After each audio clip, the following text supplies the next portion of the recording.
We are really in the midst of a dual epidemic. Experts call it diabesity. Over the past decade, childhood cases of type 2 diabetes have increased tenfold because of rising rates of obesity. Commonly called adult-onset diabetes, children as young as 8 years old are being diagnosed with the disease. The consequences of this devastating illness could lead to an early grave for many of its victims. Our children are literally eating themselves to death. Bye, one.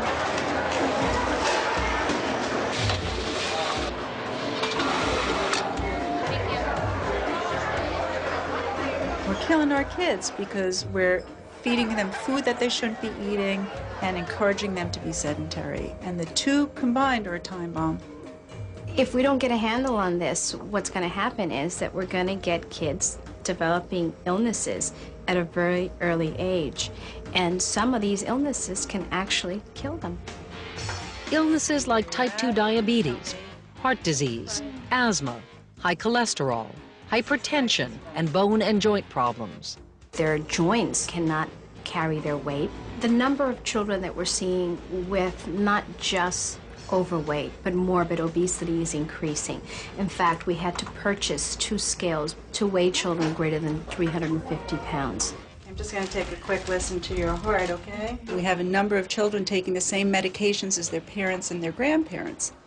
Okay, so you were down 1.5 pounds. But that doesn't mean that things can't be done. Effortless. Take Dave Zinzenko, the editor of Men's Health magazine. You'd never guess that a man who tells millions how to have the perfect body was once a fat kid. From the age of 9 to maybe 13 or 14, I was about 20 or 30 pounds overweight. It was a trying time being an overweight teen because you look around and you see all these people who are enjoying these things and you say, hey, you know, I want to get to the point where I'm having fun and enjoying fitness and relationships and these kinds of things. Also, my father was about 100 pounds overweight. He was morbidly obese, so he kind of became this negative example for me.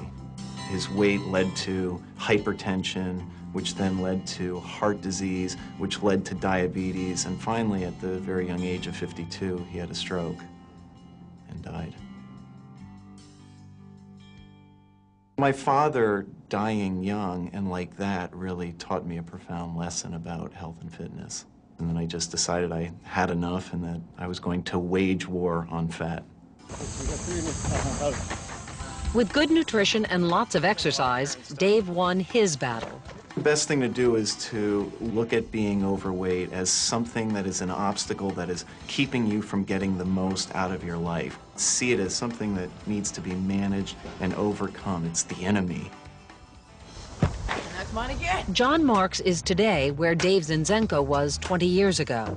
My father has diabetes, and my mom says that if I get any heavier, I'm in like the risk group, and I don't want to have that happen. 2/3 of the parents that we surveyed who have obese kids were also fat themselves. How you make these kinds of lifestyle changes in your kids is to make them yourself. We needed to be much more proactive. It wasn't the kids' problems, it was all of our problem. And we all need to make a change, whether we really like it or want to or not. For the Marks, they have the awareness, and so now it's going to be to figure out how can they take the awareness and translate it into action. Here are a few of the things that I want you to think about when we're here. Enter nutritionist Heidi Skolnick to help John and his family manage their eating.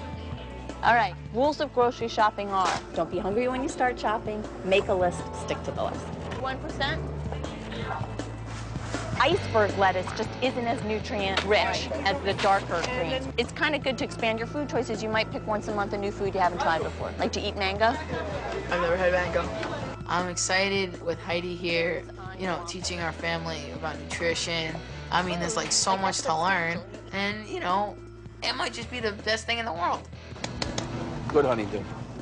Have you guys ever had this? The nice thing about this is there's a beginning and an end. A lot of families don't even know that the food choices they make each day sabotage them. It's not no fried foods, but how about having fried foods no more than twice a week? So it allows you to get that food in there, but it's not having it so much that, again, it sabotages your own desire toward an appropriate weight. With nutritious food in their arsenal, the Marks were ready to fire up their war on weight.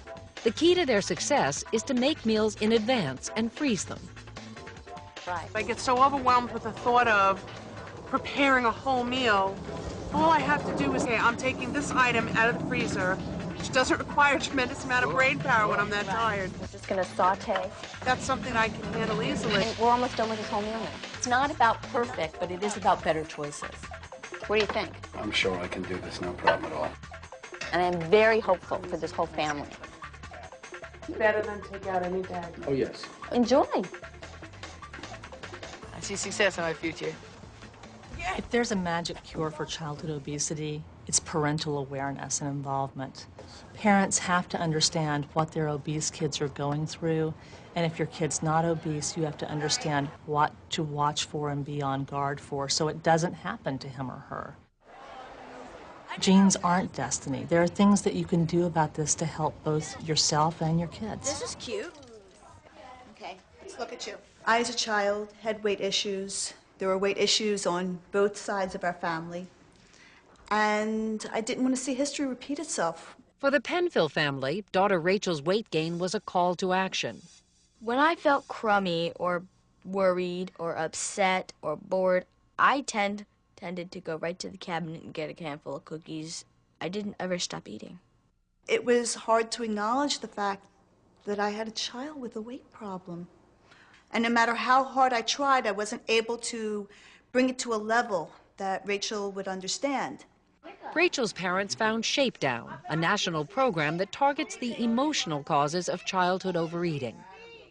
Often with obese kids, they have what we call crossed wires. So the feeling doesn't meet the need. One thing that parents can teach is to say, how do I feel? I feel sad. I need an ice cream cone. No. I feel sad. I need to talk about it. I feel hungry. I need some food. One way to address the obesity issue with your child is bring them to a pediatrician. Have a doctor talk to them about the health implications of weight. It is truly a medical issue. It isn't an issue of looking good. It's an issue of feeling good. It's an issue of preventing cancer and diabetes and heart disease. My parents made losing weight lots easier for me because they were always there asking how I felt, what I needed, and that just made it a whole lot easier. I think my whole family really benefited. We watch what we eat. We'll go on a bike ride. Sometimes we'll walk. We'll go to the park. And we'll just have fun while doing it.